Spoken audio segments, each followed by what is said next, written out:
बिस्मिल्लाहिर्रहमानिर्रहीम। अस्सलामुअलैकुम। Welcome back to my YouTube channel. आज मैं आपको चावल के आटे से लड्डू बनाना सिखाऊंगी, जिसको फिन्या भी कहते हैं। आगे सर्दियां आने वाली है व्यूअर्स, तो ये रेसिपी आपके बहुत ज़्यादा काम आने वाली है। नोट करके रख लीजिए। बहुत ही मज़े के लड्डू बनते हैं व्यूअर्स, बहुत ही लजीज होते हैं।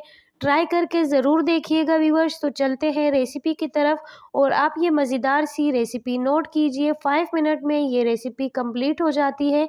तो चलिए व्यूअर्स, ये इजी से रेसिपी आपके साथ शेयर करते हैं। सबसे पहले हम पैन रखेंगे फ्लेम के ऊपर, और उसके अंदर 3 कप के करीब हम चावल का आटा ऐड करेंगे। ये चावल का आटा आपको मार्केट में बहुत ही ज़्यादा इजीली मिल सकता है। व्यूअर्स, आप किसी भी स्टोर में जाइएगा तो आपको चावल का आटा बहुत इजीली मिल जाएगा। इसको 10 मिनट के लिए हम ड्राई रोस्ट करेंगे। बहुत ही मज़े के क्रीमी क्रीमी लड्डू बनते हैं। इसको आप फ्रिज में 2 महीने के लिए आराम से स्टोर भी कर सकते हैं। आसानी से बन जाते हैं और बहुत ही ज़्यादा मज़े के भी होते हैं। हमने यहाँ पर 10 मिनट के लिए चावल के आटे को ड्राई रोस्ट कर लिया है। अब इसके अंदर 1 कप के करीब हम सूजी ऐड करेंगे। सूजी इसलिए ऐड करते हैं व्यूअर्स, ताकि इसके अंदर अच्छी सी बाइंडिंग भी आ जाए और दानेदार से लड्डू हमारे रेडी हो जाए। तो यहाँ पर 1 कप के करीब हमने सूजी ऐड कर दी है, और मज़ीद 10 मिनट के लिए हमने सूजी को भी इसके साथ ड्राई रोस्ट कर लिया है। और यहाँ पर हम ड्राई नट्स लेंगे। नट्स आप अपने हिसाब से ले सकते हैं, कोई भी। हमने बादाम, पिस्ता, अखरोट और मूंगफली ली है। मज़ीद इसको हम आटे के साथ ड्राई रोस्ट करेंगे व्यूअर्स। थोड़े से मूंगफली सोगी होंगे, तो इसको हम जब 10 मिनट के लिए आटे के साथ ड्राई रोस्ट करेंगे तो मूंगफली के अंदर अच्छा सा क्रंचीपन आ जाएगा। तो ड्राई फ्रूट्स को भी हम अच्छे से आटे के साथ ड्राई रोस्ट कर लेते हैं। और यहाँ पर आप देख सकते हैं कि थोड़ा सा कलर जो है आटे का चेंज हो गया है, और अच्छी सी भुनाई इसकी हो गई है। अब जो है यहाँ पर लड्डू को क्रीमी सा टेक्सचर देने के लिए फ्रेश क्रीम की मलाई ऐड करेंगे, थोड़ा सा दूध के साथ। अगर आपको दूध की ज़रूरत और पड़ेगी तो आप मज़ीद ऐड कर सकते हैं। आपके घर में फ्रेश दूध आता है, उसकी जो मलाई निकलती है वही मलाई आपने इसके अंदर डाल देनी है, तकरीबन 6 से 7 टेबल स्पून के करीब। और अगर मलाई और नहीं है और आपको कम लगेगी तो आपने इसके अंदर मज़ीद मिल्क ऐड कर देना है। यहाँ पर इसके अंदर 4 से 5 टेबल स्पून के करीब हम देसी घी भी ऐड करेंगे, ताकि इसके अंदर अच्छी सी बाइंडिंग आ जाए। यहाँ पर इसके अंदर हम देसी घी ऐड कर देते हैं। अगर आपके पास देसी घी नहीं है तो देसी घी को आप स्किप करके इसके अंदर मज़ीद मिल्क ऐड कीजिए। और इस स्टेज पे इसके अंदर पाउडर शुगर ऐड करेंगे। वो आप अपने टेस्ट के अकॉर्डिंग ऐड कर सकते हैं, कम ज़्यादा कर सकते हैं। पाउडर शुगर बनाने के टाइम इसके अंदर हमने 3 से 4 अदद इलायचियाँ भी ऐड कर दी है। इलायची को आप स्किप नहीं कर सकते हैं, इलायची को आप ज़रूर ऐड कीजिए। अगर आपके पास इलायची पाउडर ना हो तो आप इसी तरह से शुगर के अंदर 3 से 4 दाने ऐड कर लीजिए, उसका अच्छा सा पाउडर बन जाएगा। और फिर आप इसको अपने जो लड्डू है उसके अंदर ऐड कर लीजिए। यहाँ पे मज़ीद 5 से 7 मिनट के लिए हमने इसको भून लिया है।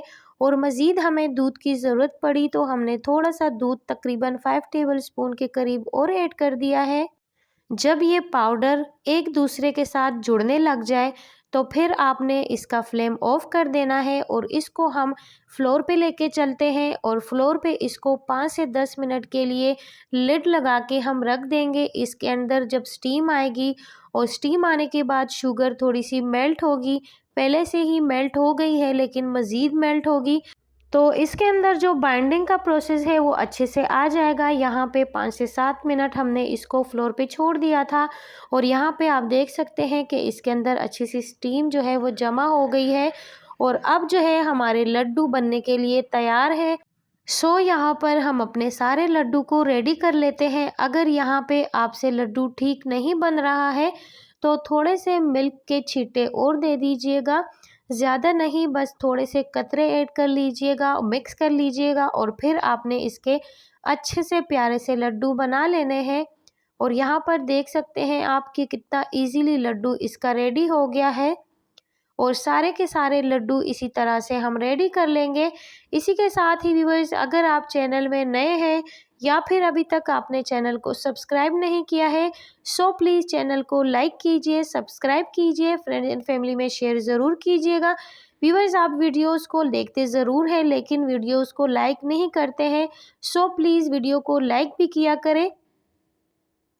दूसरा लड्डू भी हम आपके सामने रेडी कर लेते हैं।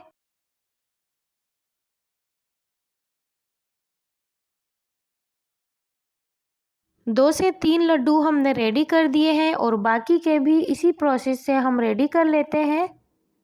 सो फ्रेंड्स, यहाँ पे हमारे मज़ेदार से क्रीमी लड्डू रेडी हो गए हैं। बहुत ही मज़े के हैं, क्रीमी क्रीमी टेक्सचर है इसके अंदर।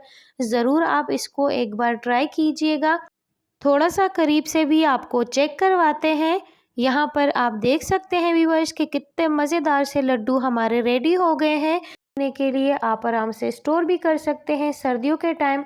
अभी थोड़ी सी गर्मी है तो इसको उठा के आप फ्रिज में रख लीजिए, वरना तो सर्दियों के टाइम आप इसको नॉर्मल टेम्परेचर में रख के 2-3 महीने तक स्टोर कर सकते हैं। यहाँ पे एक लड्डू आपको तोड़ के भी दिखा दिया है। बहुत ही मज़े के लड्डू बने हैं व्यूअर्स। लड्डू का व्यूअर्स बहुत ही ज़्यादा क्रीमी टेक्सचर है, बहुत ही ज़्यादा मज़े के लड्डू है। ज़रूर आपने एक बार इसको ट्राई करना है।